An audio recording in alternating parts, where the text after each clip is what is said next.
Bom dia a todos aí, mais um Batalha do Século, todas as terças e quintas. E dessa vez estamos aqui com Kim. Bom dia, Góis, bom dia pessoal, isso aí, Celso fora hoje. Então eu que vou fazer junto com o Góis aí o bate-bola de gráfico e fundamento hoje. E aí, repique hoje para dar um alívio. Aliás, esse repique a gente até tenta procurar esse repique porque realmente tem tudo para ter, né? É incomum uma pernada tão forte, assim, um ano começar assim, né? A gente tem aí menos de 3 semanas de ano e caindo tanto e hoje conseguiu um alíviozinho, dando desculpa. E como é que foi a China? Pois é, a China ali, na verdade, veio com dados ruins, dados de PIB abaixo do esperado, vendas no varejo também. Então o pessoal já projetando aí algum tipo de estímulo por parte do governo, que é um motivo errado, né? A gente sempre fala aqui porque as coisas estão desacelerando e o pessoal comprando ativo de risco, esperando aquele estímulo então, na verdade, do Banco Central Chinês. Não chegou a ter um anúncio oficial não, né? É uma especulação de que vem estímulo. Sim. Talvez mais de repente, podia ser esperado pior e veio ruim, mas não tão ruim. Não, foi abaixo da mediana, né? Agora, o que o pessoal tá falando é que é uma outra forma de ver que foi acima das piores perspectivas, mas também acho que é procurar um pouco de motivação. A questão é que veio um pouco abaixo do esperado e aí o pessoal já está projetando estímulo, projetando fundos do governo comprando ações lá na China, então isso aí influenciou bolsas ao redor do mundo e commodities, seja petróleo, minério de ferro, então a gente até estava conversando aqui um pouco antes, mineradora subindo muito forte lá, BHP Rio Tinto 5%, então Vale vai um pouco nessa esteira, Petrobras também. E aí até queria perguntar, assim, o petróleo foi tema aí dessas últimas semanas, dessas mínimas, realmente impressionante, né? Quem diria?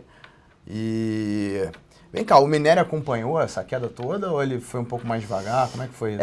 Essa última pernada dá para dizer que o petróleo foi um pouco mais forte, né? A gente teve ali algumas notícias de fim das sanções do Irã, então você pode ter mais petróleo inundando ali o mercado e a parte de minério é mais por conta de desaceleração da China. Então, desaceleração da China impacta petróleo e minério, mas na questão do petróleo você teve essa questão do Irã também, jogando o preço lá para baixo, abaixo de $30, lá 27 bateu o Brent. Deixa eu tirar uma outra dúvida contigo então, a questão do minério, a China, que é a maior compradora, todo mundo sabe, que sustenta aí o mundo inteiro.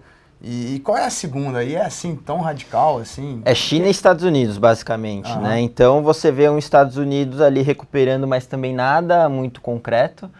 E principalmente China desacelerando. Mas o ponto aqui é mais na parte da oferta, né? A oferta crescendo muito forte, bem acima da demanda, então isso aí tem. E deve manter o preço de petróleo pressionado por um tempo, né? Se você analisar essa dinâmica que deve continuar. Até porque a OPEP já falou, enfim, que não vai ficar reduzindo produção coisa nenhuma, vai começar, enfim, vai manter aí a meta de produção e é isso aí tem preocupado os operadores ali de petróleo, enfim, commodities, né? Bom, graficamente a gente tem a venda clássica, linda, bonita, daqui a pouco eu mostro o gráfico aí para mostrar melhor. Eu vou mostrar aqui porque acho que os suportes estão mais para 37, 36,5 do que para 38 mil. Conheço gente também que acha ponto técnico nesses 38 mil, na verdade é tudo uma faixa de preço. Né? Eu diria de 38 ao 35,5, sendo um exagero ali, é um range onde a gente encontra muitas projeções de queda. E depois disso, o mercado abriria espaço para aquelas mínimas de 2008, né? Lá por volta de 30 mil. O que seria aí, como a gente até tinha conversado antes, um cenário bem extremo, bem difícil, né? Não é impossível, a gente não pode descartar, mas não é uma coisa provável, não é assim, tão fácil de dizer que porque seria realmente aqui no Brasil o preço de banana, coisa muito ruim. Mas enfim, então vamos para o gráfico aqui.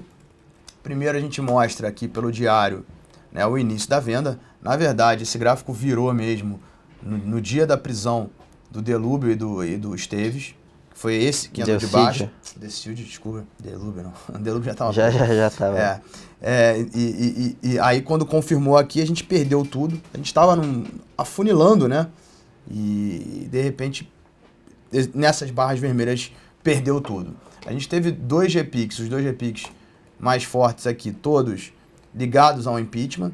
Primeiro, quando passou o rito. Segundo, quando teve aquela votação que a oposição mostrou que estava maior, enfim. Esse terceiro repique eu não me lembro exatamente o motivo, tá? Mas todos eles batendo na linha vermelha do gráfico, onde a gente procura a venda. E aí a gente teve esse pernadão do ano, lindo, né? Bonito de ganhar dinheiro, inclusive, comprando put, vendendo descoberto, por aí vai. E a gente está com as duas linhas vermelhas em andamento, o gráfico totalmente vendido.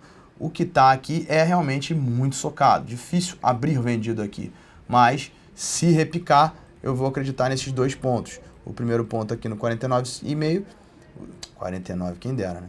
O primeiro ponto em 40,5, o segundo ponto em 42,5, né? Exato. Tá? Então, esses dois pontos de venda, se for lá, eu vou procurar a venda acreditando nesse 36, 37. Aí a gente vai para o semanal e projeta, né? Eu acho que a gente tem essa onda 3 aqui, que é a principal, é a última, é um oco, né? Um ombro, cabeça, ombro aqui, né? Formação de um ombro, cabeça, ombro aqui. Tá? Você vê que ele projeta 37 mil, já está quase, a gente vê como é que já está na faixa, tá? E se a gente for mais longe aqui, a gente projetar uma onda 3 um pouco maior aqui também, né? A gente vai também chegar numa coincidência de Fibonacci aqui, que já vai para o 36,5. Então, essa faixa é muito pesada por Fibonacci. E depois disso, é a mínima. De 2008, lá pelos 30 mil, talvez 32, nessa faixa, tá? Então, vamos ver. Agora, é uma faixa bem pesada, eu considero aí essas coincidências de Fibonacci aqui muito fortes aqui nessa faixa aí, que já praticamente está, mas faltam uns 2.000 pontos para realmente chegar lá, né? Em termos de fundamentos, acho que é interessante fazer o link com essa faixa dos 36,5, que é onde tá os lows de valuation da bolsa nos últimos 3 anos. Então, isso aí seria 8,5 vezes preço-lucro para o ano que vem. Então, é um ponto a se observar. A gente entende que a bolsa realmente está num patamar que começa a chamar atenção, principalmente alguns ativos, não a bolsa como um todo. Óbvio, tem muito Petro, Vale, etc., siderurgia, mas tem alguns ativos ali, financeiros, etc., a gente pode falar um pouquinho melhor depois, que chamam atenção. Então a bolsa nesses níveis aí realmente então, um valor interessante. Então, por enquanto, nem pensar. Não, nem pensar. O que poderia ter de commodities é papel e celulose, né? Por conta de dólar, tudo bem, aí etc. separando. Acho que já estamos em outro jogo, né? Não, é commodities também, mas metálicas e petróleo é difícil. Mas vem cá, difícil. por exemplo, você pegar uma Gerdau da vida aí, sei lá, isso não tá um preço que se não quebrar é para comprar? Cara, Gerdau, talvez se tivesse que escolher uma das 3 seria a menos pior. Agora, em termos de valuation, já negociou nesses níveis ali. A cotação caiu muito, mas negocia ali 5 vezes EV/EBITDA, né, que é o valor da firma sobre a geração de caixa operacional, já tradou isso. Então, em termos de valuation, tá ok. Só que o endividamento cresceu muito. Então, não tá uma barganha, mas de fato, tá num valuation que chama atenção. Agora, você tem que ver algum trigger ali para siderúrgicas que a gente não vê no curto e médio prazo. Mas sim, se tivesse que escolher uma das 3, talvez GGBR seria menos pior. Então é um preço que é um cenário horrível, mas não é o que vai quebrar também ainda. Assim, muita gente já fala em Usiminas, Usiminas já com perigo ali, porque ela vai ter dívida para vencer agora no curto prazo. CSN postergou, porque ela conseguiu rolar dívida, e GGBR está ali, ela tem uma exposição a mercado externo que tem ajudado nos resultados, etc. Não é o que vai salvar, mas talvez ajude ali nesse momento difícil. Então, aproveitando também a tua expertise aqui, mais a última pergunta para a gente fugir do assunto e para as perguntas. E é tão diferente a Gerdau metalúrgica da GBR da Goal, se você fosse comprar para longo prazo de pouquinho em pouquinho para daqui a 10 anos, sei lá. Pessoalmente eu prefiro ficar na mais líquida, né, que é a GGBR, qualquer coisa, até porque a gente acabou de ver um aumento de capital na Goal. Então a Goal sofreu muito mais que a GGBR. Então acho que é mais interessante para o cliente. Ele não vai ter um upside gigantescamente maior indo para a Goal. Então é melhor você ficar no mais líquido ali, que caiu bastante a GGBR, como você bem citou. Então acho que faz mais sentido. Agora a grande diferença é que uma é holding e estava mais endividada ainda do que a controlada. Então por isso que ela fez o aumento de capital. Essa é a diferença, por isso que sofreu mais. Maravilha. E aí o interessante seria ficar na mais líquida mesmo. Já parte para as perguntas aqui, né? O Pablo perguntando de Even. Even 3, de novo, no setor de construção a gente não recomenda nenhuma exposição. É verdade que Even tem uma gestão boa, etc. Só que como a gente não vê nenhum trigger ali para fazer esse setor andar em termos macro, não tem por que você tomar uma posição, a gente prefere outros setores, mas Even, assim, do setor é uma das empresas interessantes ali. A gente sabe que tem muita gente boa ali institucional com posição, mas a gente não acha ponto de entrada agora, pelo menos no fundamento, no gráfico. O que você olha aí de... Tá bonito esse gráfico, cara. Na verdade, final do ano passado foi um papel que a gente surfou muito legal aí, né, na faixa de outubro ali em diante. E ele passou por um período de consolidação e está querendo retomar a compra. Então, jogando no gráfico aqui, né, eu acho que o legal mesmo, ela vem em venda, né, linhas vermelhas e venda. De repente começa a subir, a gente acha que pode ser um repique, mas quando sobe exageradamente os topos, é o clássico onda 1, né? Rompeu os topos anteriores, topos de fundos descendentes, passou a ter topos ascendentes, quando faz um fundo ascendente também. E essa aqui é uma entrada das que eu mais gosto, né? Esse martelo aqui, quando faz um fundo ascendente. Quando a gente já tem o santo acima da banda aqui, realmente, para mim, é o que eu chamo de IZR, né, da análise técnica, que é o início da onda 3, o início da reversão de tendência, quando a gente já tem as mimas, já tem o santo, já tem tudo, e realmente foi um compraço, e agora a gente está tentando manter essa tendência. Aqui, o pessoal chama de bandeira, alguns de retângulo, enfim, a gente está numa consolidação, e que se romper vai dar compra, tá? Agora, o risco-retorno desse tipo de rompimento também não é muito bom. Particularmente, eu prefiro deixar romper, declarar a compra, e procurar o primeiro pullback, tá? Mas muita gente aceita comprar aqui e eu também não acho nenhum problema se você botar um stop no fundo anterior, comprar, porque a probabilidade de romper é maior, tá? A gente ganhou mais suporte aqui, abriu essa resistência azul e isso faz com que a gente possa projetar talvez aí uns 4,90 para o papel, está em 4,20. Então, eu prefiro esperar o pullback pós-rompimento ou comprar logo, mas tem gente que gosta de comprar o rompimento do 4,35 aqui, nada errado. Realmente não tem venda. Entrada na venda aqui não tem.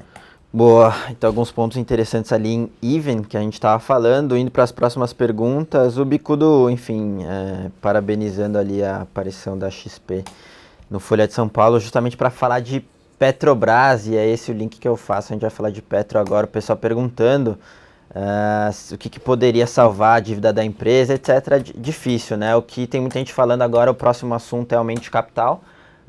A Dilma falou que se o preço do petróleo continuar em níveis baixos, pode ter. O Nelson Barbosa falou que não precisa, enfim. Então vai ter sempre esse noticiário ali para a Petrobras, e aí a nossa cabeça é a mesma, né? Não tem o porquê entrar agora. Altamente endividada, dívida em dólar, ali preço do petróleo deve continuar pressionado, então não tem porquê. Ela deve reportar um resultado ruim no quarto tri e aumento de endividamento, não tem o porquê sim se posicionar em Petrobras por fundamento. Não sei se no gráfico dá para tirar alguma coisa ali Nada, de Petro. só... Nada. Nem venda? Por que não dá para... Não, venda dá para deixar engatilhado. Uhum. Não dá pra vender aqui, cara. Eu acho que o cara que tá vendendo Petrobras tem que estar ganhando dinheiro. Eu posso vender, tá no day trade e tudo, mas... difícil, né, agora, nesse nível. Eu tenho um ponto claro aqui, que é longe até, seria um bom repique, que seria 5,70. A gente vê isso já 12%, sei lá, 14%. Enfim, 5,70 eu vendo, né? Então, a gente pode mostrar o gráfico. E a gente teve no diário, né? Claro que no day trade hoje, quando abriu a 5,02, a gente vendeu, zerou no 4,90 e tudo. Mas... aqui foi a última venda e o que eu quero? Um repique para a linha vermelha. É o que a gente chama de levantou, cortou, né? Jogo de vôlei. Tendência de queda, caiu demais, eu não vou vender aqui, só se eu já tiver vendido. Próximo repique a gente vende na linha vermelha. E aí a gente faz uma operação aí. Mas compra, nem pensar, nunca compramos novo fundo, é muito errado. Né? Pode até voltar para a gente aí. Mas o gráfico, ele é a leitura de fluxo. Análise técnica, a gente lê o fluxo pelo preço. É muito errado tentar achar fundo por gráfico. Existem osciladores que procuram isso, mas a gente, particularmente, o time todo, tanto da Clear quanto da XP, a gente olha gráfico para procurar tendência e não gostamos de achar fundo, tá? Então, novos fundos a gente não compra. Pelo contrário, se subir é para vender, a não ser no day trade, que a gente pode fazer tudo, porque o stop é curtinho e tal. Boa, então você que achava que Petro caiu muito e que tende a subir, acho que nem no fundamento nem no gráfico é o caso, ficar longe de Petro. Então, o SMP perguntando aqui sobre o aumento de juros, né? A gente vai ter aí reunião do Copom. Realmente o Tombini já comentando, principalmente com essas projeções novas do FMI, já andando para trás ali, falando que pode ser isso aí é preocupante. Aí o mercado já precificando um aumento de 0,25 para a próxima. Lembrando que é uma semana, o mercado precificava assim quase na totalidade um aumento de meio. Tá? Isso é quarta agora, né? Quarta-feira, decisão do Copom, quarta à noite. E nenhuma chance de zerar. Então, tem gente que fala que o Banco Central não deveria aumentar por conta de toda essa desaceleração econômica, mas talvez ele queira mostrar um pouco de independência e aumentar juros. Por outro lado, você tem um governo, né? Vai dar esse clima nesse momento, né? Qual? Se ele zerar, vai dar esse clima de político, né? Vai dar o clima de que o governo tem o dedo ali na decisão do Banco Central, seria muito ruim. Por isso o pessoal já está ponderando ali o 0,25, que seria no meio do caminho. Agora indo para o mais small cap, né, que caiu bastante, Valid. O pessoal perguntando, é uma empresa interessante, a gente acaba não olhando small caps aqui na parte de fundamento. De novo, a gente tem alguns ativos com mais liquidez e num preço tão razoável quanto, então a gente prefere ir na mais líquida, mas vale a gente dar uma olhada. Valid, o interessante do case é que ela tem uma exposição lá fora, ela tem aumentado o negócio dela. O que exatamente? Ela produz cartão plástico, de cartão de crédito, também faz sistema de identificação, RG, CNH, e ela está justamente tentando fazer isso nos Estados Unidos, né? E tem até ido bem. Ainda mais small cap que ela, que faz isso? Faz plástico? Não, ela é a principal. Card 3. Card 3 na verdade, ela é mais administradora de cartões, entendeu? Tá. E ela é mais small cap, sim. Então, dá uma olhada em Valid, enquanto você vai colocando na tela, assim, o mais interessante de destacar aqui é a exposição a Estados Unidos, que ela tem aumentado aí, e com esse dólar nesse patamar tende a ter um benefício, mas... de novo, essa desaceleração econômica aí vai prejudicar a parte de cartões e meios de pagamento, sem dúvida. Valid não dá para comprar para a gente também não, aqui é tendência de baixa, ela já teve seu momento de tendência de alta, né? Boa, ficou muito tempo em tendência de alta, fez a onda 1, perdeu os fundos, voltou em onda 2, início de tendência, melhor momento, onda 3 para baixo, e agora está surfando na tendência, então por enquanto nada feito na compra.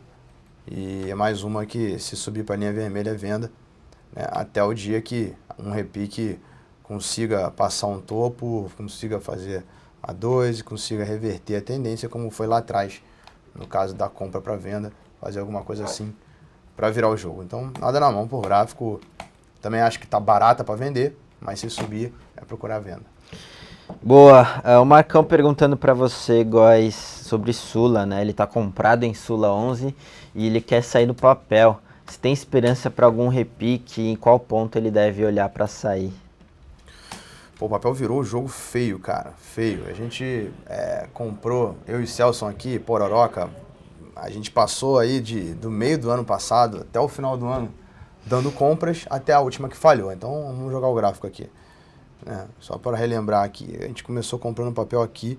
Eu acho que a primeira eu dei até sem o Celso ainda, mas ele veio junto e a gente começou a dar pororoca nessas, todas essas quedas para a linha verde que tiveram, né? Até essa. Essa aqui a gente sempre bota stop, principalmente por gráfico, sempre botamos stop. Essa aqui estopou. Agora, essa queda foi longe demais, já abriu linha vermelha aqui e realmente concordo que um repique é muito provável. Isso não é nem só nela, né? No mercado inteiro. Eu diria que entre 18,15 e 18,80 aqui seria o primeiro ponto, né? Tá querendo sair mesmo 18, 18,15. De repente esperar um pouquinho mais, talvez mais para 19. Isso daí tá no limite 20. Agora, essa queda aqui é reversão de tendência. Perdeu todos os fundos, né? Então, a tendência aqui é que após repique vire onda 3 para baixo, né? Então, vamos ficar ligado, o gráfico virou mesmo. Olha o tamanho dessa onda 1, mostrando que a gente tem que ter stop. As coisas mudam. Assim como mudou quando virou compra, agora está mudando, virando venda. Boa. Em termos de fundamentos, a gente gosta ainda. Tudo bem que a gente já tinha reduzido a posição de Sul América, mas nesses níveis ali, em fundamento, é interessante até por conta dos juros nesse patamar alto, que é driver, sem dúvida nenhuma, para resultado. O Helder e o Pedro, enfim, o pessoal está perguntando sobre a quantidade, a gente falou do Irã, né? Quantidade que seria produzida a mais no Irã, etc. Eles estão falando no curto prazo de 500 mil barris por dia. Eles hoje, como o Helder falou, devem colocar um pouquinho mais de 1 milhão de barris por dia no mercado. Então, um aumento relevante, eles querem dobrar a produção nos próximos anos, tá? O Pablo aqui perguntando de Natura. Muita gente, acho que no gráfico também sempre pergunta desse papel. Enfim, em termos de fundamento, a gente acha que agora não é um ponto de entrada, eles estão passando por um momento de reestruturação. Eles vão criar novos canais ali, lojas próprias, etc. É interessante essa mudança, só que a gente precisa ver um pouquinho mais de resultado concreto antes de montar uma posição em Natura, até porque o macro é desfavorável. Então, é um case interessante, no valuation até razoável, mas ainda pra gente não é um ponto forte de entrada em Natura. Se você puder dar uma olhada agora. Vamos lá.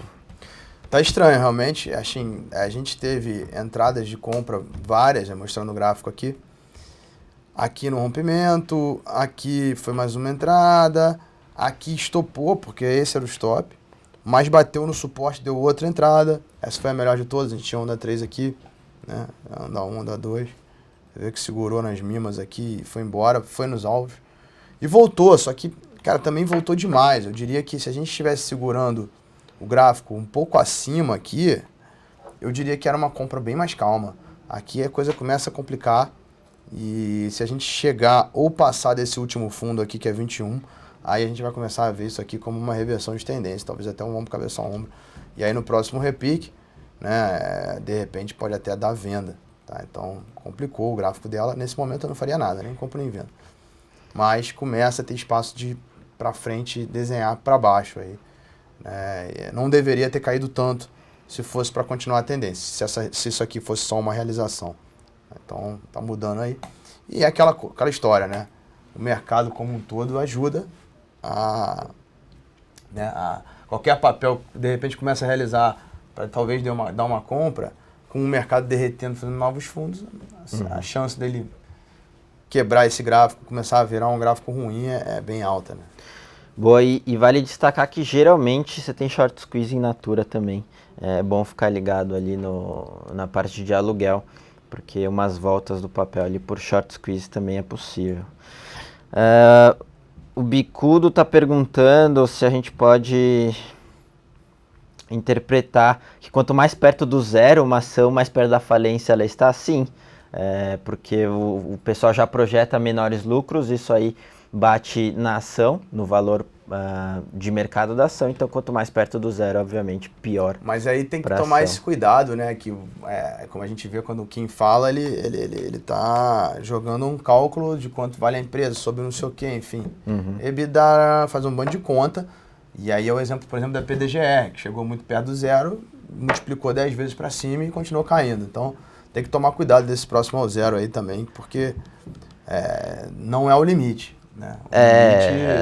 Ela a gente pode... tem a possibilidade de split, enfim. Tirando essas questões operacionais ali, porque o que a gente viu recentemente foi essas empresas fazendo implit e caindo mais ainda, né? Mas de qualquer forma, o sentido para baixo, mais perto do zero, não importa o valor que ela esteja, é uma sinalização ruim, sem dúvida, pro ativo, né? Mas, de novo, é bom ficar ligado nessa questão que o Góes levantou, dessas empresas, até porque agora, por regra, você não pode ter penny stock, né? Então, baixou de R$1, o pessoal já começa a olhar para fazer implit, e aí tem mais espaço para cair, enfim. Exato. Bem ruim esse cenário. Mais do zero. Vamos lá, o S&P ainda insistindo na parte de Sul América, se não seria bom... não seria bom para a Sula, né, se o BC não aumentasse os juros. Isso aí não seria bom, de fato, mas só do juros estar no patamar que está, o carrego já é muito grande. Então, isso aí seria marginalmente positivo ou negativo, mas no case ainda continua sendo interessante para a Sula. A Sula 11 ela tem uma condição diferente. A gente está testando o topo anterior, tá? Eu só queria até, de repente, mostrar rapidamente aqui só isso aqui no gráfico. É uma coisa bem longa, tá? A gente está testando esse topo aqui, ó. É um topo anterior lá de trás. Então, se eu boto um semanal, isso aqui é uma compra. Isso aqui pode ser uma compra maior do que uma reversão do diário, tá? Então, realmente, para quem gosta desse tipo de trade, eu acho que tá num ponto interessante, sim. Tá? Eu não tinha visto isso aqui porque tá bem longe, eu vi depois. Isso aqui a gente tá falando de 2011, sei lá, 2010. Mas é isso aí. Boa. Indo para a próxima aqui, Bradesco, né? O pessoal perguntando se vale a pena olhar o preço sobre patrimônio de Bradesco, que está chegando perto do 1, um pouco abaixo. Se vale ser olhado, vale. Só que o problema é que o Bradesco, você tem um pouquinho mais de ligação ali com o governo, uma gestão talvez um pouquinho pior que Itaú. Então faz sentido ela ter um desconto maior que Itaú.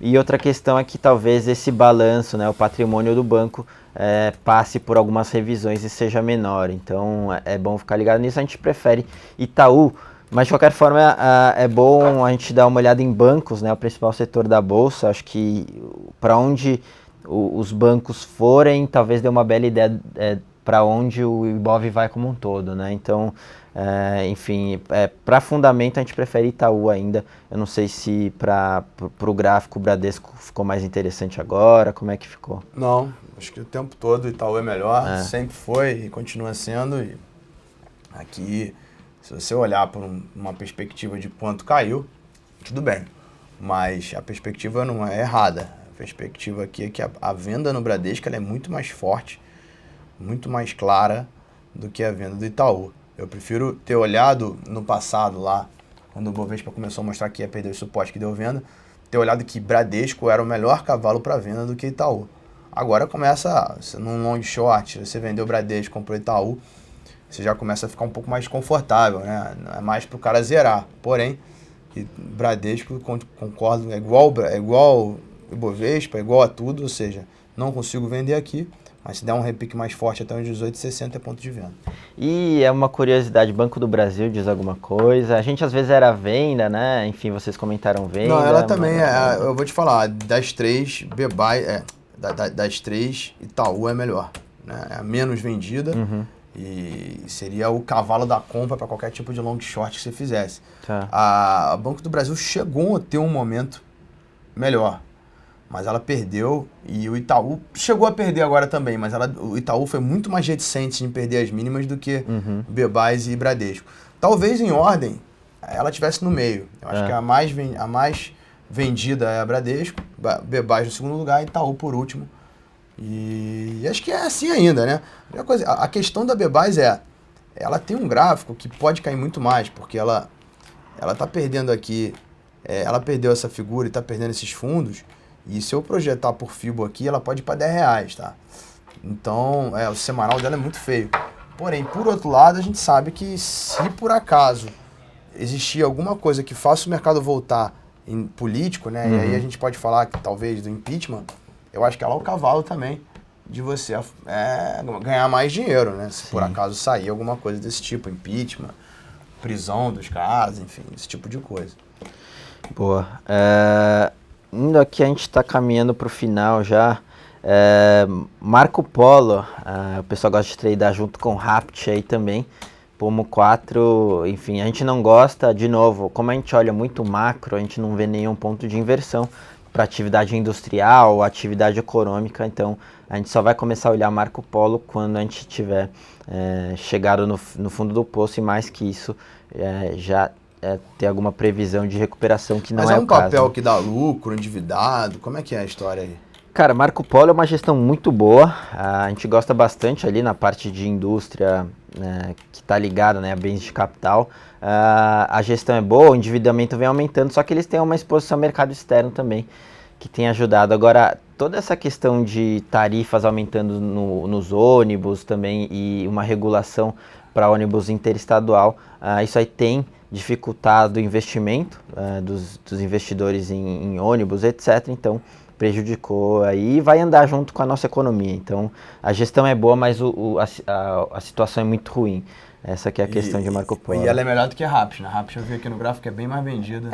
Assim, bem pior, né? Rapt talvez tenha uma correlação maior com a atividade econômica e por isso sofra mais, né? Então, e a gestão de Marco Polo talvez também seja um pouquinho melhor, e o fato dela ter um pouco mais de exposição a mercado externo ajuda a Marco Polo no relativo, realmente, fica um pouquinho melhor. Bom, o que aconteceu com a Pomo aqui, cara? Ela chegou a subir o suficiente, deu até compra, tá?